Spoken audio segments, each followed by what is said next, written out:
Everyone और स्वागत है आप सभी का एनसीटी कॉन्सेप्ट के ऑनलाइन लर्निंग प्लेटफॉर्म पे। मैं हूं साक्षी अग्निहोत्री, आपकी हिस्ट्री और पॉलिटिकल साइंस की मेंटोर। और आज है हमारी पहली क्लास पॉलिटिकल साइंस की, और ये यूट्यूब पर इसलिए आ रही है क्योंकि ये डेमो क्लास है, ताकि आपको स्ट्रक्चर पता चल जाए कि हमारी क्लासेस का किस तरह से स्ट्रक्चर रहने वाला है। आप हमारा बैच परचेज कर सकते हैं, हमारे बैचेस लॉन्च हो गए हैं, तो श्योर सिलेक्शन बैच जो है उसको आप ले सकते हैं, ताकि आप आगे की क्लासेस भी आराम से कंटिन्यू कर पाएं। तो अब हम आज के अपने डेमो क्लास में पढ़ने वाले हैं चैलेंजेस ऑफ नेशन बिल्डिंग, जो कि हमारा पहला चैप्टर है। जैसा कि मैंने आपको पहले भी बताया था, सिलेबस वाला वीडियो आई होप आप सभी ने देख लिया होगा कि पॉलिटिकल साइंस डोमेन का कैसा सिलेबस रहता है। 2 बुक्स रहती हैं।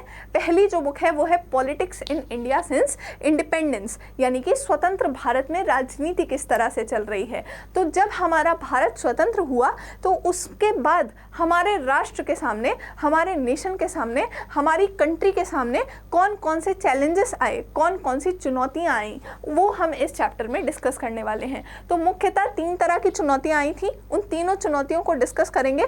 आगे के आने वाले 3 चैप्टर्स आपके इसी चीज़ से डील करेंगे कि भारत ने इन तीनों चुनौतियों का सामना कैसे किया। इससे पहले हम पीपीटी पे जाएं, मैं आपको बता दूं कि ये जो भी क्लास नोट्स हैं, ये जो भी पीपीटी है, ये जो भी प्रेजेंटेशन है, ये आपको इंग्लिश और हिंदी दोनों भाषाओं में मिलेगी, और ये डायरेक्टली एनसीईआरटी से ली गई है। ठीक है, क्योंकि एनसीईआरटी जैसा मैंने बताया था आपकी बेस बुक होगी प्रिपरेशन के लिए, और आपको एनसीईआरटी ज़रूर से रीड करनी है। हालांकि ये लाइंस डायरेक्टली एनसीईआरटी से हैं, फिर भी मैं आपको सजेस्ट करूंगी कि ये सब कुछ पढ़ने के बाद आप जब अपना सेल्फ स्टडी करने बैठें तो एक बार ऊपर से फटाफट से एनसीईआरटी देख लें। आई होप आपको सब कुछ समझ में आ जाएगा। चलिए, तो अब इससे पहले हम पीपीटी पर जाएं, मैं आपको थोड़ा सा बेसिक बता देती हूँ। बहुत सारे बच्चे ऐसे होंगे जो साइंस स्ट्रीम से आ रहे होंगे, जिनको पॉलिटिकल साइंस, पॉलिटिक्स, इन सब चीज़ों का कोई आइडिया नहीं होगा। तो ऐसे बच्चों को दिक्कत ना हो, इसलिए हम बेसिक से एकदम स्टार्ट करेंगे और उसके बाद ही पीपीटी पर जाएंगे। ठीक है, तो आपको इतना तो पता ही होगा कि हम लोग अंग्रेज़ों के अधीन थे।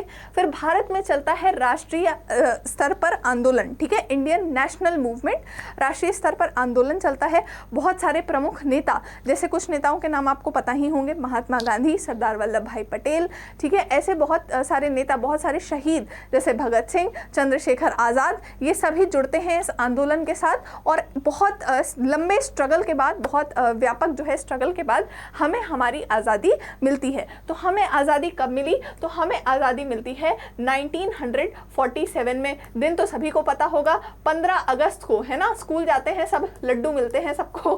15 अगस्त 1947 को हमारे देश को आज़ादी मिलती है।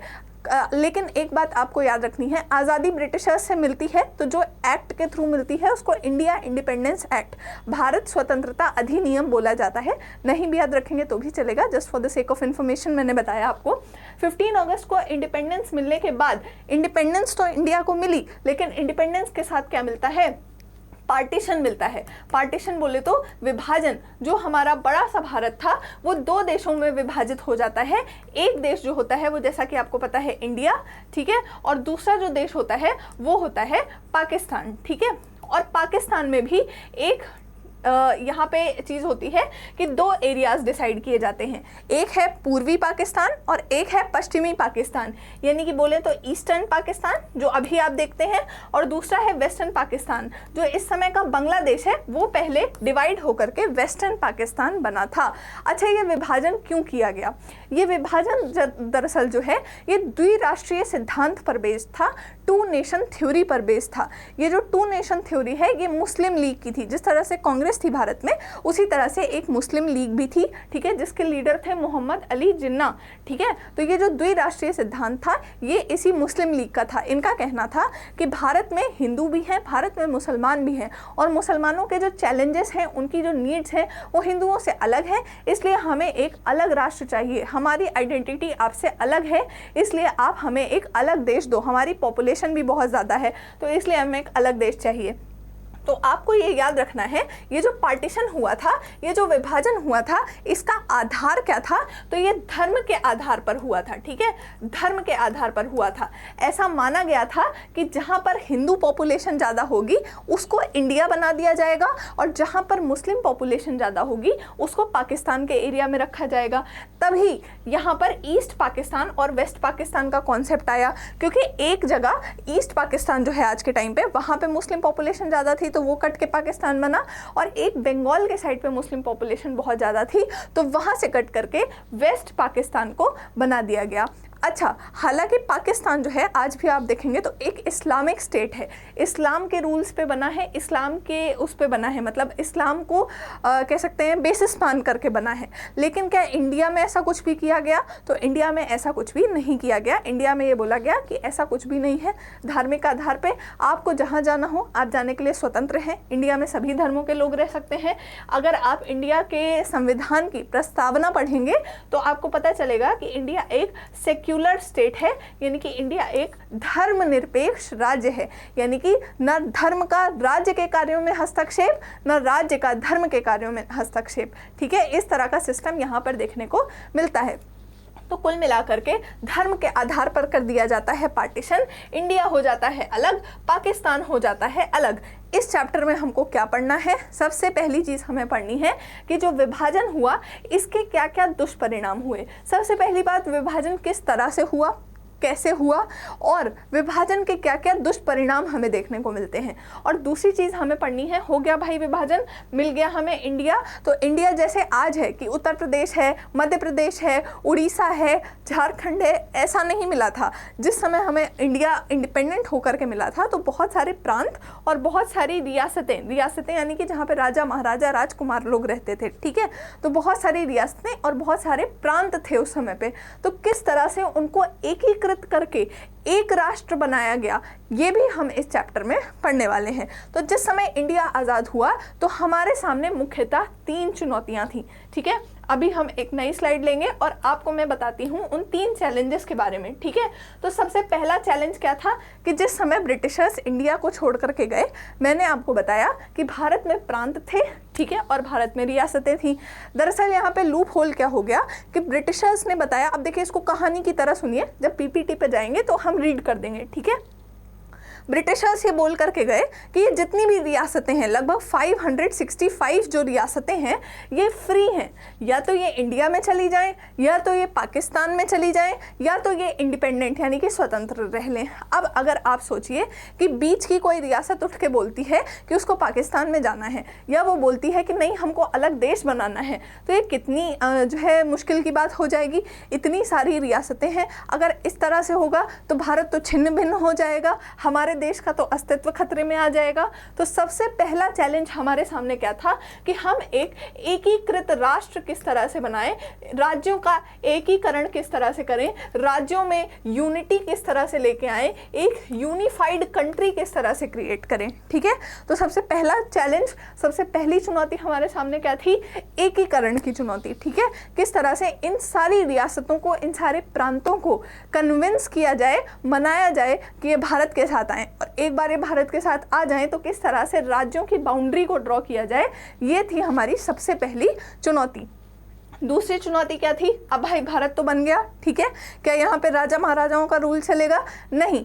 एक चीज़ पे जिस पे सर्वसहमति थी वो ये थी कि हमें अपने भारत देश में लोकतंत्र की स्थापना करनी है। लोकतंत्र क्या होता है? डेमोक्रेसी होती है, ठीक है। डेमोक्रेसी, इसमें क्या होता है? लोग अपना प्रतिनिधित्व खुद चुनते हैं। अब डेमोक्रेसी 2 तरह की होती है, एक होता है प्रत्यक्ष और एक होता है अप्रत्यक्ष। ये टेक्निकलिटीज़ पे हम बाद में जाएंगे जब हम ये वाला चैप्टर पढ़ रहे होंगे, ठीक है। अभी के लिए आपको इतना जानना है कि हमारे सामने दूसरी चुनौती क्या थी कि भारत जैसे कॉम्प्लेक्स जगह पे हम किस तरह से लोकतंत्र का चुनाव करेंगे, किस तरह से हम एक लोकतांत्रिक सेटअप लेकर के आएंगे। अब लोकतंत्र में क्या होता है? लोग अपने प्रतिनिधित्व खुद चुनते हैं। जैसा मैंने बताया 2 तरह का होता है, डायरेक्ट और इनडायरेक्ट, प्रत्यक्ष और अप्रत्यक्ष, ठीक है।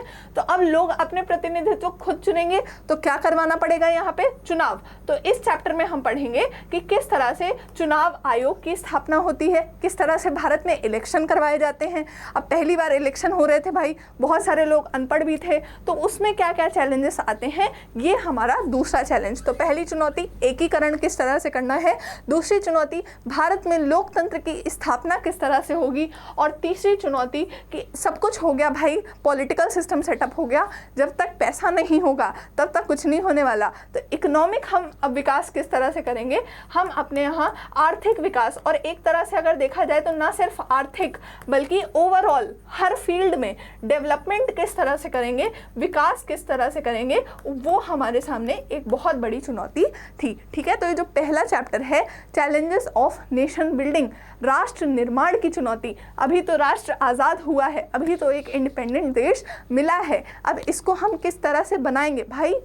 जब हमारे सामने राष्ट्र होगा, जब कंट्री होगी, जब देश होगा, तभी ना उसमें चुनाव करवाएंगे, और जब सरकार आएगी तभी ना वो विकास करवाएगी। तो ये स्टेप बाय स्टेप चीज़ें हैं, तो ये स्टेप बाय स्टेप ही चलेंगी। तो सबसे पहले चैप्टर में, चैप्टर नंबर 1 में हम पढ़ेंगे कि किस तरह से राज्यों का गठन एवं राज्यों का पुनर्गठन होता है। ठीक है, तो थोड़ा सा शुरू करेंगे आज़ादी वाले टाइम से, थोड़ा सा शुरू करेंगे विभाजन के बारे में पढ़ के, और फिर तुरंत आ जाएंगे राज्यों के गठन और पुनर्गठन पे। ठीक है, फिर जब एक बार भाई राज्य बन गया, राष्ट्र निर्माण हो गया पूरी तरह से, तब करवाए जाएंगे चुनाव, तब करवाई जाएगी लोकतंत्र की स्थापना।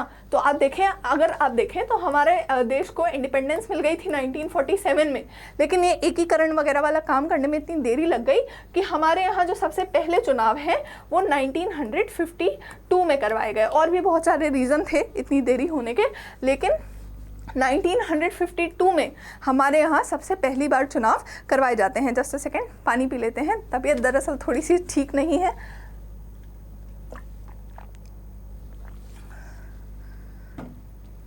और फिर उसके बाद हम पढ़ेंगे कि किस तरह से जब एक बार राज्य बन गया, राष्ट्र बन गया, सरकार बन गई, लोकतंत्र की स्थापना हो गई, फिर अब जब वो सरकार आएगी तो वो विकास करने के लिए प्लान्स लेकर के आएगी। तो किस तरह से पंचवर्षीय योजनाओं की स्टार्टिंग होती है। आई होप ये कड़ी जो है ये आपको समझ में आ गई होगी। तो आने वाले 3 चैप्टर्स का क्रम कैसा रहने वाला है ये समझ में आ गया होगा आपको। चैप्टर 1 में हम ये पढ़ेंगे राज्यों का गठन एवं पुनर्गठन, चैप्टर 2 में हम पढ़ेंगे लोकतंत्र की स्थापना और किस तरह से कांग्रेस बम्पर तरीके से इलेक्शन जीतती है, और चैप्टर 3 में हम पढ़ेंगे कि किस तरह से भारत में विकास की शुरुआत की जाती है, राज्यों का गठन पंचवर्षीय योजनाएं लेकर के आई जाती हैं। इन सब चीज़ों के बारे में डिटेल में पढ़ेंगे। तो चलिए चैप्टर 1 से शुरुआत करते हैं। थोड़ा बहुत आपको बता देते हैं, उसके बाद सीधा पीपीटी पर जाएंगे, या एक काम करते हैं पहले अब सीधा पीपीटी पर ही चले जाते हैं। जितना बता दिया है उतना आपको दिखा भी देते हैं। तो 14 और 15 अगस्त को, जैसा कि मैंने आपको बताया, एकदम रात के समय पे इंडिया को मिलती है इंडिपेंडेंस। पाकिस्तान अपना इंडिपेंडेंस डे मनाता है 14 अगस्त को और इंडिया अपना इंडिपेंडेंस डे मनाता है 15 अगस्त को। तो हम मान के चलते हैं 15 अगस्त को इंडिया को इंडिपेंडेंस मिलती है, और उस समय के पहले प्रधानमंत्री जवाहरलाल नेहरू जी उस समय की संविधान सभा के एक विशेष सत्र को संबोधित करते हैं, यानी कि वो एक स्पीच देते हैं। अब हमारे लिए इंपॉर्टेंट क्या है कि हम इस स्पीच का नाम याद रखें। ठीक है, तो आपको याद रखना है कि इस स्पीच का नाम क्या है, ट्रिस्ट विथ डेस्टिनी। ये इंपॉर्टेंट है। ठीक है, जवाहरलाल नेहरू ने 15 अगस्त को संविधान सभा को संबोधित करते हुए, कॉन्स्टिट्यूएंट असेंबली को एड्रेस करते हुए कौन सी स्पीच दी, उस स्पीच का क्या नाम था, तो स्पीच का नाम था ट्रिस्ट विथ डेस्टिनी, यानी कि नियति से मिलन। अब भाई इंडिपेंडेंस मिली है, प्रधानमंत्री हैं, भाषण तो देंगे, भाषण तो बनता है ना। तो भाषण का नाम क्या है, नियति से मिलन, यानी कि ट्रिस्ट विथ डेस्टिनी। अच्छा, क्या हमको जब आज़ादी मिली तो किस तरह का माहौल था, किस तरह के सर्कमस्टेंसेस थे, बहुत सारे सेलिब्रेशंस हो रहे थे, ये बात तो सच है। बट ऐसा नहीं है कि सिर्फ रंगीलो मारो ढोलना और देश रंगीला रंगीला बज रहा था, ऐसा कुछ नहीं है। सेलिब्रेशंस थे, लेकिन उसके साथ बहुत कठिन परिस्थितियां भी थीं। ऐसा मतलब भारत एक ऐसा देश है जो बहुत कठिन परिस्थितियों में आज़ाद हुआ। एक तो आज़ादी ही बहुत कठिनाई से मिली, और आज़ादी मिलने के बाद उससे भी ज़्यादा कठिनाई वाली परिस्थितियों का हमें सामना करना पड़ा। क्यों? क्योंकि आज़ादी किसके साथ आई थी, पार्टीशन के साथ, विभाजन के साथ हमें आज़ादी मिली थी। और विभाजन के साथ क्या आया, लोग इधर से उधर हुए, बहुत सारे लोगों की मृत्यु हो गई, बहुत सारे लोग मिसिंग हो गए, बहुत सारे लोग अपना घर छोड़ करके गए। तो क्या ट्रॉमा था पार्टीशन का, उसके बारे में भी हम पढ़ेंगे, ठीक है। और ऐसी सिचुएशन में जहाँ पे विभाजन हो रहा है, लोग मारे जा रहे हैं, लोग हिंदू मुस्लिम करके एक दूसरे को मार रहे हैं, इधर उधर जा रहे हैं, घर छोड़ना पड़ रहा है सबको, ठीक है, बहुत सारे लोग मिसिंग हो जा रहे हैं, बहुत सारे बच्चे गुम हो जा रहे हैं, ऐसी सिचुएशन में इंडिया को मिलती है आज़ादी। और जिस समय इंडिया को आज़ादी मिलती है तो उस समय हमारे सामने प्रमुखतः 3 चैलेंजेस होते हैं। चलिए आते हैं 3 चैलेंजेस पर। उससे पहले फ़ोटो देख लीजिए, फ़ोटो देखना भी बहुत ज़रूरी है भाई। किताब में फ़ोटो ना हो अगर तो मज़ा नहीं आता, और इसी तरह से अगर नोट्स में फ़ोटो ना हो तो भी मज़ा नहीं आएगा। तो ये देखिए हमारा लाल किला पे झंडा फहर रहा है, और उसके बाद ये प्रधानमंत्री नेहरू जी हैं। तुरंत रिमाइंड कराइए अपने आप को, अभी मैंने बताया था कौन सा भाषण दिया था, तो भाषण का नाम याद रखना है, ट्रिस्ट विथ डेस्टिनी, नियति से मिलन नाम की स्पीच दे रहे हैं संविधान सभा के विशेष सत्र को संबोधित करते हुए। कब दे रहे हैं, तो 14-15 अगस्त की रात को। इस स्पीच का नाम मत भूलिएगा, ठीक है। चलिए, तो कौन से हमारे सामने 3 ऑब्जेक्टिव्स थे। सबसे पहला चैलेंज था कि एक ऐसा राष्ट्र बनाना जो एकजुट हो, ठीक है, एक एकीकृत राष्ट्र का निर्माण करना हमारा सबसे पहला चैलेंज था। इंडिया एक बहुत ही डाइवर्स कंट्री है, आप सभी को पता होगा। यहाँ हर जाति, हर धर्म, हर संप्रदाय, ठीक है, हर कह सकते हैं कि जनजातियों को मानने वाले लोग रहते हैं, ठीक है, बहुत विविध तरह के लोग हैं। तो इन सबको एक में समावेशित करके किस तरह से एकजुट किया जाए, किस तरह से इनमें यूनिटी लाई जाए, किस तरह से इनमें इंटेग्रिटी लाई जाए, ये हमारा सबसे पहला चैलेंज था, ठीक है, कि पहले एकीकरण कैसे हासिल किया जाए, सबसे पहला चैलेंज। दूसरा चैलेंज क्या है, भारत में लोकतंत्र की स्थापना किस तरह से की जाए, डेमोक्रेसी की स्थापना किस तरह से की जाए। डेमोक्रेसी क्या होती है, जहां पर लोग खुद अपने सरकार को चुनते हैं, खुद नियम बनाते हैं, मतलब कुल मिलाकर के सारी जो सत्ता है वो किसके पास होती है, सारी पावर किसके पास होती है, लोगों के पास होती है, राइट। और तीसरा, अगर आप देखें तो भारत में किस तरह का लोकतंत्र चलता है, तो रिप्रेजेंटेटिव डेमोक्रेसी चलता है। अब आ ही गया है तो आपको बता देते हैं, है ना, वरना मैंने सोचा था कि चैप्टर 2 में बता देंगे, बट कोई बात नहीं। तो अभी मैंने आपको बताया डेमोक्रेसी यानी कि लोकतंत्र, जो कि क्या होता है, जहां पर लोगों के हाथ में पूरी सत्ता होती है, ठीक है। अब ये 2 तरह से हो सकता है, लोगों के हाथ में सत्ता 2 तरह से हो सकती है, या तो वो डायरेक्ट रूप से है, ठीक है, या तो वो प्रत्यक्ष रूप से है, या तो वो अप्रत्यक्ष रूप से है। अब देखिए बेटा, दोनों लैंग्वेजेस में लिखेंगे तो बहुत समय लग जाएगा, इसीलिए हम क्या करेंगे, एक लैंग्वेज में लिख देंगे और बाकी दूसरी लैंग्वेज में बोल देंगे, ठीक है, ताकि किसी भी लैंग्वेज के बच्चे को दिक्कत ना हो। तो प्रत्यक्ष और अप्रत्यक्ष, डायरेक्ट और इनडायरेक्ट। अच्छा, इसी को क्या बोलते हैं, ये जो अप्रत्यक्ष वाली डेमोक्रेसी होती है, इसको बोला जाता है रिप्रेजेंटेटिव डेमोक्रेसी, ठीक है, प्रतिनिधित्व वाली democracy. Just a second,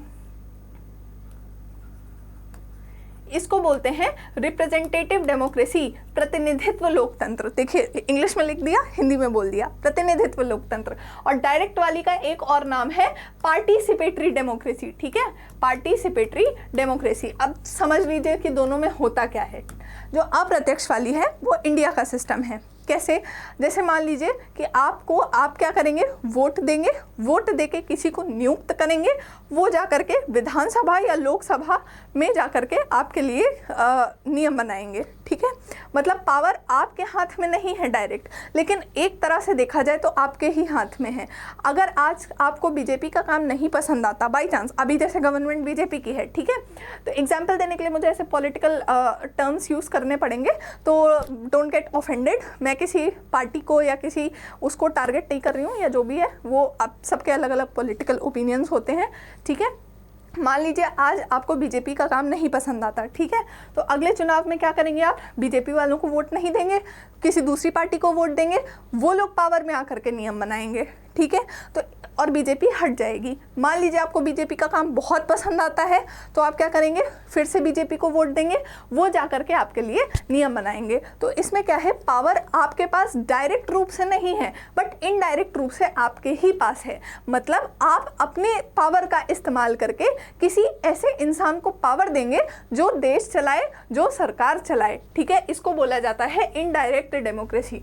direct में क्या होता है, लोग खुद ब खुद सारे नियम बनाते हैं, लोग खुद ब खुद देश चलाते हैं। ये ऐसी जगहों पे ज़्यादा सक्सेसफुल होता है जहाँ पर पॉपुलेशन जो है वो काफ़ी छोटी होती है।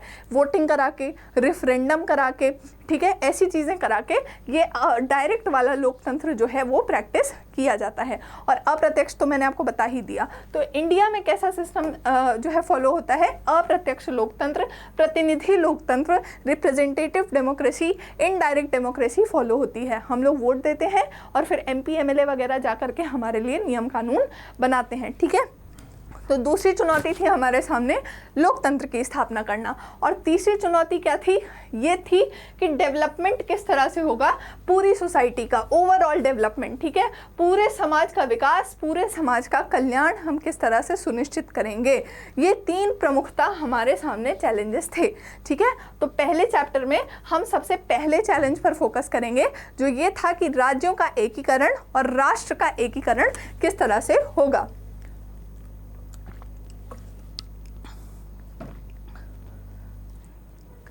तो अब राज्यों का एकीकरण और राष्ट्र का एकीकरण करें, इससे पहले ये देख लें कि राष्ट्र जो है हमारा वो किन परिस्थितियों में आज़ाद हुआ, किन परिस्थितियों में हमको आज़ादी मिली। तो जैसा कि मैंने आपको बताया कि विभाजन के साथ हमें आज़ादी मिली थी।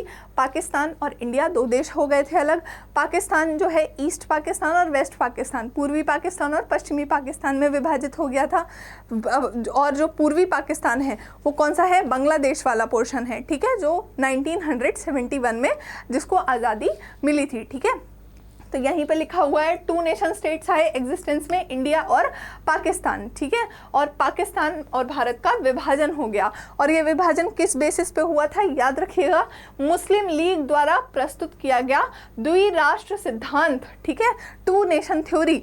यानी कि इनका कहना था, मुस्लिम लीग वालों का कहना था कि हिंदू और मुस्लिम 2 अलग अलग लोग हैं। मुस्लिम पॉपुलेशन इंडिया में अच्छी खासी है, तो हमें अपना एक अलग राज्य चाहिए, क्योंकि हमारी अलग चुनौतियां हैं, हमारी अलग समस्याएं हैं, ठीक है। तो इनका कहना था कि भारत में 2 लोग हैं, हिंदू और मुसलमान, इसीलिए मुसलमानों को अपना अलग राज्य मिलना चाहिए। इसीलिए आप देखेंगे कि पाकिस्तान जो है वो इस्लामिक स्टेट है आज के टाइम पे, ठीक है। तो बहुत सारे घटनाक्रम होते हैं उस टाइम पे। मुस्लिम लीग और कांग्रेस के बीच में नेगोशिएशन करने की भी कोशिश की जाती है। कांग्रेस इनिशियली नहीं मान रही होती इस चीज़ के लिए, लेकिन फिर धीरे धीरे करके पॉलिटिकल सिचुएशन इस तरह की हो जाती है कि कांग्रेस को अपनी हामी भरनी ही पड़ती है, ना चाहते हुए भी। जो फाइनल इंडिया के इंडिपेंडेंस का प्लान आता है वो इस बात के साथ आता है कि भारत को जो आज़ादी है वो विभाजन के साथ ही मिलेगी, ठीक है। तो अगर हम देखें प्रोसेस, देखिए पार्टीशन का, तो सबसे पहली बात जो डिवीजन था वो पेनफुल भी था और दूसरी बात बहुत डिफ़िकल्ट भी था। आप देशों को विभाजित कर रहे हैं, ये बहुत ही डिफ़िकल्ट है। और सबसे ज़्यादा इसमें समस्याएं किसको आ रही थी? तो अल्पसंख्यकों को आ रही थी। हिंदी वाली भी PPT देख लेते हैं, ठीक है, कि धार्मिक बहुमत का जो सिद्धांत है, इस वजह से सबसे ज़्यादा दिक्कत किसको थी? धार्मिक अल्पसंख्यकों को थी। अब जो उस एरिया में, मान लीजिए जो पाकिस्तान वाला एरिया डिसाइड किया गया है, वहाँ पे जो हिंदू माइनॉरिटी वाले लोग थे वो फटाफट इधर आ रहे थे, इधर पे जो मुस्लिम माइनॉरिटी वाले लोग थे वो फटाफट उधर जा रहे थे। तो बहुत सारे लोग इधर उधर जा रहे थे, डिस्प्लेसमेंट बहुत ज़्यादा हो रहा था। और इसी वजह से अगर आप देखें तो बहुत ज़्यादा सांप्रदायिक हेट्रेड, कम्युनल हेट्रेड, सांप्रदायिक एक तरह से लोगों में जो है घृणा की भावना भी हमें देखने को मिलती हैं। बहुत सारी दिक्कतें थी यहाँ पे। सबसे पहली बात तो ये चीज़ डिसाइड की गई थी कि हिंदू और मुस्लिम के बेसिस पे पार्टीशन किया जाएगा। जहाँ जहाँ पे मुस्लिम मेजॉरिटी एरिया है उसको पाकिस्तान बना दिया जाएगा। अब दिक्कत ये थी कि कोई भी एक ऐसी फिक्स जगह नहीं थी जहाँ पे मुस्लिम मेजॉरिटी हो, थोड़ी यहाँ है, थोड़ी यहाँ है, थोड़ी यहाँ है। अब टुकड़ों में तो हम देश बना नहीं देंगे। तो सबसे पहली दिक्कत क्या थी कि ब्रिटिश भारत में मुस्लिम बहुल जो क्षेत्र हैं वो एक नहीं था, वो 2 क्षेत्र थे, एक पश्चिम में और एक पूरब में, और इन 2 हिस्सों को हम जोड़ तो सकते नहीं। तो इस वजह से पाकिस्तान का जो नया देश बना वो 2 क्षेत्रों से मिलकर बना, एक वेस्ट पाकिस्तान और एक ईस्टर्न पाकिस्तान। ईस्ट पाकिस्तान वही जो आज के टाइम पे बांग्लादेश है, ठीक है। दूसरी क्या प्रॉब्लम थी कि बहुत सारे ऐसे मुस्लिम बाहुल्य क्षेत्र थे, मुस्लिम मेजॉरिटी एरियाज थे जो पाकिस्तान में नहीं मिलना चाहते थे। ऐसा नहीं कि सारे मुस्लिम्स पाकिस्तान के साथ जाना चाहते थे, बहुत सारे ऐसे थे जो पाकिस्तान के साथ नहीं जाना चाहते थे। इसी में एक इम्पॉर्टेंट नाम याद रखना है, वेरी वेरी इंपॉर्टेंट। इसको दूसरे कलर से कर देते हैं ताकि आप लोग इसको अच्छे से याद रखें। नाम क्या है? खान अब्दुल गफ़ार खान, ठीक है। खान अब्दुल गफ्फार खान, जो कि उत्तर पश्चिमी सीमांत प्रांत नॉर्थ वेस्ट फ्रंटियर प्रोविंस के लीडर थे, ठीक है। North west frontier province west side पे एक एरिया था, वहाँ के लीडर थे। इन्हीं को फ्रंटियर गांधी भी बोला जाता है, इतना आपको याद रखना है। ये एक इंपॉर्टेंट पॉइंट है, स्टार मार्क पॉइंट। पुराने स्टूडेंट्स को पता होगा, नए स्टूडेंट्स को मैं बता दूं, जिस पॉइंट पे मैंने स्टार मार्क किया है वो पॉइंट आपके लिए इंपॉर्टेंट है। सब भूल जाइए, खाना पीना सब कुछ भूल जाओ, ये पॉइंट्स नहीं भूलने हैं, ठीक है। ये पॉइंट्स ऐसे हैं जहाँ से क्वेश्चंस आने की संभावना है या क्वेश्चन आए हुए हैं, ठीक है।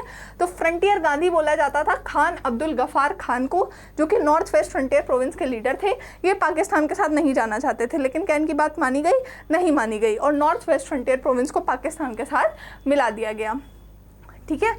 और उसके बाद दूसरी क्या प्रॉब्लम थी, जो पाकिस्तान वाले एरियाज डिसाइड किए गए थे उसमें भी कुछ ऐसे क्षेत्र थे जहाँ पे नॉन मुस्लिम्स, गैर मुस्लिम लोग मेजॉरिटी में थे। तो अब फिर ये डिसाइड किया गया कि जो गैर मुस्लिम हैं उनकी पूरी पॉपुलेशन को इधर से उधर शिफ्ट किया जाएगा, ठीक है। लेकिन ये जो डिसीज़न है ये 14-15 अगस्त तक नहीं ले पाया गया। तो बहुत सारे लोगों को आज़ादी के समय पर यही नहीं पता था कि वो पाकिस्तान के लोग हैं या वो इंडिया के लोग हैं, उन्हें इंडिया में रहना है या उन्हें पाकिस्तान में रहना है। तो इस वजह से भी बहुत ज़्यादा कन्फ्यूजन क्रिएट हो गई। अब उस टाइम पे इतना सोशल मीडिया का भी क्रेज़ नहीं था, तो समाचार जो है, जो खबरें हैं वो इधर से उधर जाने में टाइम लगती थी, ठीक है। तो कन्फ्यूजन की वजह से भी बहुत ज़्यादा यहाँ पे प्रॉब्लम क्रिएट हो गई। और सबसे ज़्यादा प्रॉब्लम किसको हुई? जो दोनों साइड पे अल्पसंख्यक थे। जहाँ पे मुस्लिम मेजॉरिटी एरिया था वहाँ पे हिंदू अल्पसंख्यकों को दिक्कत हुई, जहाँ पे हिंदू मेजॉरिटी एरिया था वहाँ पे मुस्लिम अल्पसंख्यकों को दिक्कत हुई। तो ये सबसे बड़ी प्रॉब्लम यहाँ पे अल्पसंख्यकों की हमें देखने को मिलती है, ठीक है। उसके बाद देखिए, जो माइनॉरिटीज़ हैं वो इजी टारगेट्स बन जाते हैं, जहाँ पे जैसा कि मैंने बताया कि मुस्लिम मेजॉरिटी एरियाज़ में हिंदूज़ को टारगेट किया जाता है और हिंदू मेजॉरिटी एरिया में मुस्लिम्स को टारगेट किया जाता है। बहुत सारे लोगों को फ्यू आवर्स की नोटिस पे, कभी कभी तो ये भी नहीं मिलता था और तुरंत ही अपना घर छोड़ करके जाना पड़ता था, और बहुत सारे लोग राहत शिविर में रहना उन्होंने शुरू कर दिया। देखिए फ़ोटो, ये देखिए कैसे जा रहे हैं ट्रेन के साइड से, देखिए कैसे टेंट बना करके रह रहे हैं, राहत शिविर में रह रहे हैं। तो उनके पास कोई भी ऑप्शन नहीं बचा था। अच्छा देखिए, एक फ़ोटो देखिए, सुंदर सा मैप। हालांकि ये आपके बुक में नहीं है, ठीक है। एक मिनट रुकिए, पहले ये मैप देखिए उसके बाद वो मैप देखिएगा। ये मैप आपकी बुक में नहीं है, बट ये आपको अंडरस्टैंडिंग में हेल्प करेगा। पहले ये पूरा इंडिया था, ठीक है। जितना ये ग्रीन से दिख रहा है, ऑरेंज से दिख रहा है, सब कुछ इंडिया था, ग्रे वाला भी इंडिया था, ठीक है। हुआ क्या, पार्टीशन के टाइम पे यहाँ से पार्टीशन की लाइन ड्रॉ की गई, ठीक है। इस जगह से पार्टीशन की लाइन ड्रॉ की गई, ये बन गया आपका वेस्ट पाकिस्तान, और इधर पार्टीशन की लाइन ड्रॉ की गई, ये बन गया आपका ईस्ट पाकिस्तान। इधर से जो मुस्लिम्स थे वो इधर गए, इधर से जो हिंदूज थे या जो नॉन मुस्लिम्स थे वो इधर की तरफ को आए। इसी तरह से यहाँ पे भी जो इधर के मुस्लिम्स थे वो इधर गए, और इधर से जो हिंदूज थे या जो अदर नॉन मुस्लिम्स थे वो इधर आए। तो इस तरह से पूरा इधर उधर उधर इधर ऐसे ही चल रहा था यहाँ पे, ठीक है। अच्छा, उसके बाद क्या होता है कि जैसा कि मैंने अभी बताया कि जो भी माइनॉरिटीज़ हैं उनको बहुत ज़्यादा टारगेट यहाँ पे किया जाता है। बहुत सारी 3 शहरों के नाम याद रखिएगा, यहाँ पे आएगा। ये देखिए 2 शहरों के नाम याद रखने हैं, अमृतसर और कोलकाता। इनको कम्युनल जोन्स में डिवाइड कर दिया गया, सांप्रदायिक क्षेत्रों में। मतलब ये एरिया हिंदूज का है, ये एरिया मुस्लिम का है, ये गली सिख की है, ये गली ईसाई की है। इस तरह से इतना ख़राब सिचुएशन हो चुका था कि अमृतसर और कोलकाता जैसे शहरों को कम्युनल जोन्स में डिवाइड कर दिया गया। बहुत सारे लोगों को अटैक कर दिया जाता था, वो जा रहे होते थे उनको अटैक कर देते थे लोग। बहुत सारे लोगों की किडनैपिंग हो गई, बहुत सारे लोगों की किलिंग हो गई। 80 लाख लोगों को बॉर्डर के आसपास माइग्रेट करना पड़ा था। सोचिए कितनी बड़ी पॉपुलेशन है, बहुत सारे देशों की इतनी पॉपुलेशन नहीं होती है ना। इतने लोग बॉर्डर पार करके इधर से उधर माइग्रेट कर गए। और इन सारी चीज़ों के बारे में ये जो पार्टीशन है, बहुत सारी मूवीज़ भी बनी है विभाजन के ऊपर, बहुत सारी किताबें भी लिखी गई हैं, बहुत सारी शॉर्ट स्टोरीज वगैरह भी विभाजन के ऊपर लिखी गई हैं। देखिए बहुत सारे लोगों को शरणार्थी शिविरों में रहना पड़ता था, 80 लाख लोगों को नई सीमा पार करके इधर से उधर जाना पड़ा। अमृतसर और कोलकाता जो है वो सांप्रदायिक क्षेत्रों में विभाजित हो गए। तो इतना आपको याद रखना है कि पार्टीशन एक बहुत ही खराब सिचुएशन थी। अच्छा, जैसा कि मैंने अभी बताया, पार्टीशन पे बहुत सारी मूवीज़ बनी हुई हैं और बहुत सारी किताबें भी लिखी हैं, बहुत सारी कविताएं भी लिखी गई हैं। इम्पॉर्टेंट आपके लिए ये इसलिए है क्योंकि एक दो बार ये चीज़ पूछी गई है प्रीवियस ईयर्स में कि ये कविता किसने लिखी है या इसके संपादक कौन है। और ऐसा एक येलो पेज, जब आप एनसीईआरटी पढ़ेंगे तो एक येलो कलर का पेज आपके एनसीईआरटी में दिया गया है जिसमें दो कवियों का नाम है, ठीक है। एक है फैज़ अहमद फैज़ और दूसरी है अमृता प्रीतम। अब जनरली लोग इन चीज़ों को स्किप कर देते हैं, लेकिन क्या हमें स्किप करना है? नहीं। याद रखिएगा, एनसीईआरटी की एक एक लाइन, एनसीईआरटी का एक एक वर्ड आपके लिए बहुत ज़्यादा ज़रूरी है, ठीक है। कोई भी चीज़ मिस नहीं करनी है, कोई भी चीज़ स्किप नहीं करनी है। क्लासेस में बने रहेंगे तो कुछ स्किप नहीं होगा। लास्ट ईयर वाले बच्चों को पता है, मैंने सारे बॉक्सेस कराए हैं, जितने भी बॉक्स हैं येलो कलर के एनसीईआरटी में, सारी लाइनें, सारी पोइट्री, नीचे भी कुछ थोड़ा बहुत लिखा हुआ है तो वो भी बता दिया है, एक्स्ट्रा से भी पढ़ा दिया है, ठीक है। तो उसके लिए आपको एश्योर्ड रहना है। इसमें से बस आपको इतना याद रखना है कि पोएम का नाम है द डॉन ऑफ फ्रीडम और इसको किसने लिखा है? फैज़ अहमद फैज़ ने इसको लिखा है। तो बस इतना ही याद रखिएगा। अच्छा, और क्या याद रखेंगे यहाँ पे? ये चीज़ याद रखेंगे, इनको 20वीं सदी में दक्षिण एशिया के सबसे महान कवियों में से एक माना जाता है। कुछ इनके काम हैं जैसे नक्शे फरियादी, दस्ते सबा और जिंदन-नामा। ये कोई भी काम आ जाए, नक्शे फरियादी, दस्ते सबा, जिंदन-नामा, डॉन ऑफ फ्रीडम, ये सारे काम फैज़ अहमद फैज़ के हैं। इतना आपको याद रखना है, ठीक है। दूसरी है हमारे पास अमृता प्रीतम। इन्होंने एक पोएम लिखी है जिसका नाम है टुडे आई कॉल वारिस शाह। ये नाम याद रखिएगा पोएम का। और दूसरी चीज़, यहाँ से क्वेश्चन पूछा गया था कि एक पंजाबी मैगज़ीन है नागमणि, जिसकी ये पब्लिशर रह चुकी हैं, जिसकी ये एडिटर रह चुकी हैं और राइटर रह चुकी हैं। तो ये आपको याद रखना है। पंजाबी मासिक पत्रिका नागमणि की ये लेखक और संपादन से जुड़ी हुई हैं। तो ये एक बहुत ही इंपॉर्टेंट पॉइंट है, इसको याद रखना ज़रूरी है। Just a second.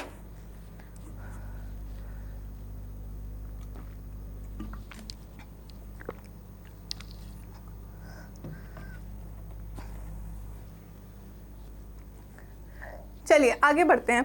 तो पार्टीशन की ही बात हम कर रहे थे, तो बहुत सारे लोग इधर से उधर चले गए पार्टीशन के बाद।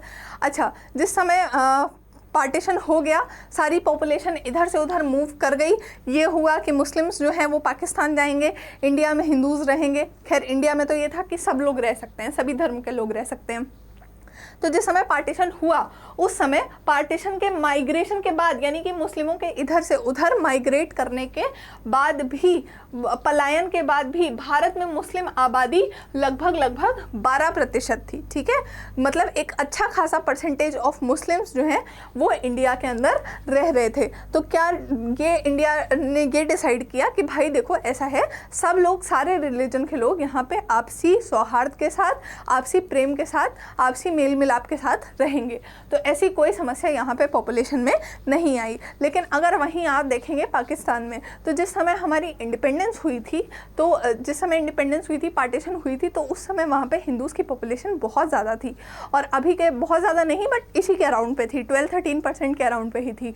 और अभी अगर आप देखेंगे तो वही पॉपुलेशन रिड्यूस होकर के 1.5 से 2% रह गई है, ठीक है। पहले तो मतलब 2.5% थी, बट अभी 1.5 से 2% रह गई है। तो आप समझ सकते हैं कि बॉर्डर्स के साइड पे अल्पसंख्यकों की प्रॉब्लम सबसे ज़्यादा होती हैं, माइनॉरिटीज़ की प्रॉब्लम सबसे ज़्यादा होती हैं, ठीक है। तो इसी के साथ पार्टीशन वाला जो टॉपिक है वो आपका समाप्त होता है। आई होप पार्टीशन से रिलेटेड सारी चीज़ें आपको समझ में आ गई होंगी। याद रखिएगा, अमृतसर और कोलकाता को कम्युनल जोन बना दिया गया था। सारे क्षेत्र ऐसे नहीं थे जो पाकिस्तान के साथ जाना चाहते थे। फ्रंटियर गांधी खान अब्दुल गफ़ार खान को कहा जाता है। अमृता प्रीतम जो थी वो नागमणि मैगज़ीन की एडिटर थी। इतनी सारी चीज़ें आपको याद रखनी हैं। फाइनली पार्टीशन हो चुका है, विभाजन हो चुका है, ठीक है। अब इंडिया के पास अपना खुद का एक स्टेट है जिसमें हमको एकीकरण का कार्य करना है। तो अब हम आते हैं, यहाँ पर मैंने आपको एक मैप दिखाया था, उस मैप पर वापस आते हैं थोड़ी देर के लिए। देखिए, इंडिया जिस समय आज़ाद हुआ तो उस समय इंडिया में दो तरह के स्टेट्स थे। जैसे अभी चलता है ना, स्टेट और यूनियन टेरिटरी की राज्य हैं और केंद्र शासित प्रदेश हैं, उसी तरह से जिस समय इंडिया आज़ाद हुआ तो वहाँ पे दो तरह की चीज़ें थीं। सबसे पहले थे प्रांत, ठीक है, सबसे पहले थे प्रांत, इसमें तो कोई दिक्कत नहीं थी। दूसरी थी रियासतें, ठीक है, रियासतें यानी कि प्रिंसली स्टेट्स, जहाँ पे राजा महाराजा होते हैं। अब आप इस मैप में आराम से देख सकते हैं, ये मैप आपकी बुक में नहीं है तो आप चाहें तो उसको स्क्रीनशॉट भी कर सकते हैं। प्रिंसली स्टेट्स जो पिंक कलर के हैं वो सब प्रिंसली स्टेट्स हैं, वो सभी रियासतें हैं। और जितने भी ये आपको येलो से दिख रहे हैं ये ब्रिटिश इंडिया यानी कि ये प्रांत हैं। तो जिस समय इंडिया को आज़ादी मिली तो उस समय इंडिया जो है वो प्रांतों में और रियासतों में डिवाइडेड था। अब यहाँ पे दिक्कत क्या आ गई कि जिस समय आज़ादी मिली तो ब्रिटिशर्स कह के गए कि ये जो रियासतें हैं यानी कि ये जो प्रिंसली स्टेट्स हैं वो या तो इंडिपेंडेंट हो जाएं, या तो इंडिया के साथ चली जाएं, या तो पाकिस्तान के साथ चली जाएं। मतलब इनके पास फ्री विल है कुछ भी करने की। अब जस्ट एक एग्जाम्पल लीजिए, मान लीजिए कल को उठ के ये हैदराबाद वाला जो एरिया है, जो रियासत है, ये बोलती है कि हमें पाकिस्तान के साथ जाना है, तो कैसे पॉसिबल हो पाएगा, ये सेंटर में है एकदम। या ये बोलती है कि हमें एक इंडिपेंडेंट कंट्री की तरह रहना है, जो कि अभी मैं आगे आपको बताऊंगी, इसने ऐसा बोला भी था, ठीक है। तो हैदराबाद अगर ये बोलने लग जाए कि एक इंडिपेंडेंट कंट्री की तरह रहना है, तो और अगर इसी की देखा देखी ये सारे जितने भी प्रिंसली स्टेट्स हैं ये सब ऐसे ही बोलने लग जाएं, तो क्या ये पॉसिबल हो पाएगा, क्या ये फीजिबल है हमारे लिए? ऐसे तो इंडिया पूरी छिन्न भिन्न हो जाएगी, ऐसे टुकड़ों में डिवाइड हो जाएगी, और ये बहुत सारे प्रिंसली स्टेट्स थे, इसलिए ऐसा करना बिल्कुल भी पॉसिबल नहीं था। इसीलिए राज्यों का एकीकरण करना बहुत ज़रूरी हो गया। तो अब हम देखेंगे सबसे पहले कि एकीकरण किस तरह से किया गया, और फिर हम देखेंगे कि राज्यों का गठन और पुनर्गठन किस तरह से किया गया, जिसके लिए पुनर्गठन आयोग बनाई गई थी। तो जैसा कि मैंने अभी आपको बताया कि यहाँ पे बहुत सारी बड़ी बड़ी रियासतें थी और ब्रिटिशर्स के प्रांत थे, और ये जितनी भी रियासतें थी, हालांकि इनमें राजा महाराजा रहते थे, लेकिन ये सभी जो है ये पैरामाउंटसी में थे। पैरामाउंटसी क्या होता है कि हालांकि राजा रहेंगे पर सुपीरियर पावर किसके पास रहेगी, ब्रिटिश साम्राज्य के पास ही रहेगी। हालांकि इन रियासतों में राजा रहेंगे, राजकुमार रहेंगे, लेकिन फाइनल अथॉरिटी किसके पास है, तो वो ब्रिटिश जो ब्रिटिशर्स हैं उन्हीं के पास मानी जाएगी। अगेन इंपॉर्टेंट पॉइंट, इसको भी हम स्टार मार्क कर रहे हैं क्योंकि यहाँ से क्वेश्चन पूछा गया है, तो इसको ध्यान दीजिएगा। प्रिंसली स्टेट्स यानी कि जो रियासतें थीं वो लगभग 1/3 पोर्शन ऑफ लैंड कवर कर रही थी। 1/3 भूमि का हिस्सा जो है वो इन रियासतों के अंडर में आता था। 1/3 याद रखिएगा, 1/2, 1/4 कुछ भी MCQ में मार्क मत कीजिएगा। 1/3 जो हिस्सा है वो यहाँ पर आता था, ठीक है। तो अभी मैंने आपको बताया कि ब्रिटिशर्स क्या कह के गए थे, या तो तुम स्वतंत्र हो जाओ, या तो इंडिया के साथ चले जाओ, या तो पाकिस्तान के साथ चले जाओ, यू आर फ्री। और ये जो है 565 रियासतें थी, ये आपको याद रखना है।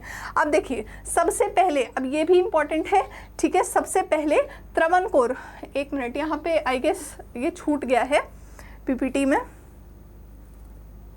सबसे पहले त्रावणकोर जो है उसने अपनी आज़ादी डिक्लेयर कर दी। त्रावणकोर के जो राजा थे उन्होंने बोला कि भाई अब हम आज़ाद हैं। याद रखिएगा ये लाइन यहाँ पे मिस हो गई है, मैं बता रही हूँ आपको। सबसे पहले त्रावणकोर के राजा ने बोला कि भाई अब हम इंडिपेंडेंट हैं। उन्हीं के देखा देखी अगले दिन हैदराबाद ने भी सेम अनाउंसमेंट कर दी। इसी तरह से भोपाल वगैरह के नवाब भी जो हैं वो भारत की संविधान सभा में आने के लिए तैयार नहीं थे। तो सरदार वल्लभ भाई पटेल का इसमें बहुत इंपॉर्टेंट रोल आता है। उन्होंने देखा, उन्होंने समझा कि भाई ये तो बहुत ख़राब है, इस तरह से अगर हो गया तो काम नहीं चल पाएगा, ठीक है। तो देखिए यहाँ पर भी लिख दीजिए, यहाँ पर भी लिखा नहीं है, ठीक है। त्रावणकोर ने सबसे पहले अपनी आज़ादी डिक्लेयर की थी। त्रावणकोर जो रियासत थी उसने सबसे पहले अपनी आज़ादी डिक्लेयर की थी, और उनकी देखा देखी फिर हैदराबाद वगैरह के भी जो रूलर्स हैं उन्होंने बोलने लगे कि अब हम इंडिया से अलग हो जाएंगे, ठीक है। उस समय सरदार वल्लभ भाई पटेल जो हैं वो इंडिया के डेप्यूटी प्राइम मिनिस्टर और होम मिनिस्टर थे। याद रखिएगा, डेप्यूटी PM और होम मिनिस्टर थे, और उन्होंने इस चीज़ की पूरी जिम्मेदारी ली कि नहीं भाई हम सारी रियासतों से जाके बात करेंगे। अब सुनने में कितना आसान लगता है कि हाँ भाई सबको अपने में मिला लिया, लेकिन ऐसा नहीं था। 565 लोगों के पास जा करके अपना पक्ष रखना, उनको कन्विंस करना कि नहीं भाई आप हमारे साथ आइए, ये बहुत ही मुश्किल काम है। 15 अगस्त के पहले लगभग ये 565 में से हर जगह जो है नेगोशिएशंस, हर जगह जो है समझौते करवाए जा चुके थे। हर जगह एक डॉक्यूमेंट साइन करवाया जा चुका था जिसको बोलते हैं इंस्ट्रूमेंट ऑफ एक्सेशन। ये क्या चीज़ है देखिए मैं आपको बताऊं। इंस्ट्रूमेंट ऑफ एक्सेशन जो है विलय के दस्तावेज, इसको हिंदी में विलय के दस्तावेज बोला जाता है। ये क्या है, एक तरह का दस्तावेज है जिसमें सिग्नेचर करने का ये मतलब है कि आप इंडिया में विलय होना चाहते हैं। मान लीजिए मैं हैदराबाद की रूलर हूँ, सरदार वल्लभ भाई पटेल जी मेरे पास आते हैं, वो बोलते हैं कि आप इंडिया में मिल जाइए। मैं कहती हूँ ठीक है मिल जाते हैं। अब मान लीजिए कल को मैं मुकर गई तो, है ना, तो इस वजह से एक डॉक्यूमेंट साइन करवाया जाता था सारे रूलर से जिसको बोलते थे इंस्ट्रूमेंट ऑफ एक्सेशन। ये एक ऐसा दस्तावेज है जिसमें सारी डिटेल्स लिखी हुई हैं कि हाँ भाई आप हामी भरते हैं कि हाँ हम भारत के साथ आना चाहते हैं, भारत में विलय होना चाहते हैं। तो 15 अगस्त के पहले लगभग सारे स्टेट्स ने इंस्ट्रूमेंट ऑफ एक्सेशन को साइन कर दिया था। 4 जगह पे दिक्कत आ रही थी। एक है आपका जूनागढ़ गुजरात में, दूसरा है हैदराबाद, तीसरा है जम्मू कश्मीर और चौथा है मणिपुर। 4 लोग जो हैं वो ढीठ एकदम अड़े के अड़े हुए थे कि नहीं भाई हम भारत के साथ नहीं आएंगे। अब देखते हैं चारों जगह पे क्या हुआ। सबसे पहले आते हैं हम जूनागढ़ में। तो जूनागढ़ में क्या करवा दिया गया, प्लेबीसाइट करवा दिया गया। प्लेबीसाइट क्या होता है, जनमत संग्रह।